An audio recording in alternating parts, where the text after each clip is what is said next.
So magandang araw kabola. Sa video nito kabola, atin pong pag-uusapan yung update po sa sitwasyon po ni Cliff Hodge kabola. Pag-uusapan din natin si Justin Brownlee kabola.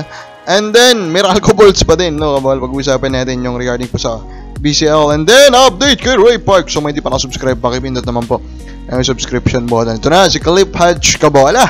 So, siya po pala ay nag-apologize na sa family po kabola nito si Sab Lucero and of course kay Lucero din kabola. So, nung una, di ba, dinepensahan pa niya, pero yung latest po na statement niya kabola, very ano naman na siya. Gusto niyang humingi po ng tawad dito po sa nangyari kabola. So, wala na siyang reason kumbaga humingi siya ng tawad kay Lucero, humingi rin po siya ng tawad sa kanya pong pamilya po ni Lucero kabola. And sinabi niya kabola na wala daw siyang gagawitin na po na excuse kabola kasi nga po gusto niya pong maging role model po para sa kanyang mga anak. So sabi niya kabola in a way parang gusto niya nang magbago in a way kabola, diba? Para siyang si Calvin Abueva. Remember Calvin Abueva kabola? Baka sumunod na itong si itong si Cliff Hodge, diba? Remember magka-same draft pa sila.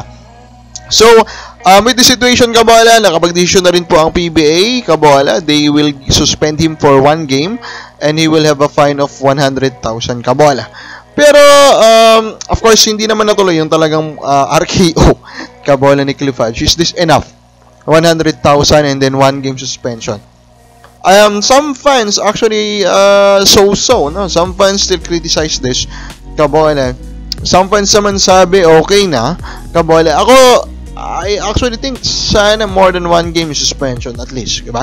Para talagang ramdam po ng Miracle Bolts. 1 game, of course, ramdam pa rin naman yan ng Miracle Bolts, especially in a very tight tournament kabola.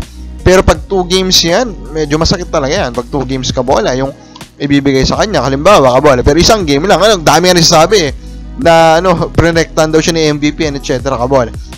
So with doon mo makikita kabola yung current po na opinion ng Madla. So, ako din actually, at least minimum sana 2 games. Pero 1 game lang po yung binigay kabola. Now, if you are not familiar, Brownlee cleared na po siya for the Asian Games kabola. Akala natin talaga hindi siya makiklear kasi nga po, nakalabas lang po ng issue niya kabola. Pero na-clear naman. So, good for our national team. Unfortunately kabola, siya po ay nagpa-surgery. So, hindi pa rin sure kung makakalaro siya, di ba? Kasi nagpapagaling pa po siya. Now, wag naman sana niyang ipilit. Yun lang sana, di ba? Kasi kung baka ipilit niya, baka mas lumala pa yung injury niya kabola, di ba? Di mas lalaki po yung problema. Sana wag niya pong ipilit. Now, speaking of Miracle Bolts, speaking of imports, kabola, Miracle Bolts is currently looking for the import for the BCL, kabola. And I hope they find really good one. When I say if they find really good one, I hope they find the quality, di ba? Sige, sabihin natin si Kwame yung isa. Okay naman si Kwame yung pangatlo. Pero yung dalawa sana talagang high caliber. When say talagang high caliber, malum HJ sana. Kabola na dalawa pa. Yung kukunin po ng Miracle Bolts. And we are really hopeful kabola that they perform really well in this tournament.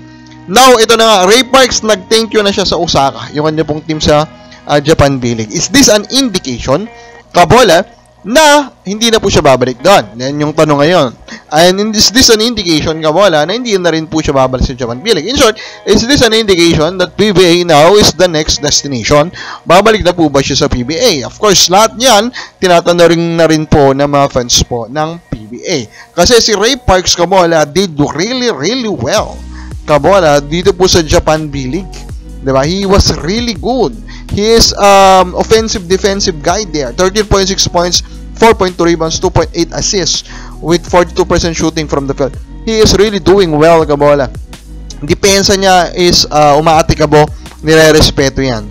Diba kabola? So, tignan natin kasi malamang monster na naman to pag bumalik to si PBA. And I think it's time for him to return. Kabola, sa bagay mo, para bumalik po si Ray Parks sa PBA. Comment lang po sa baba.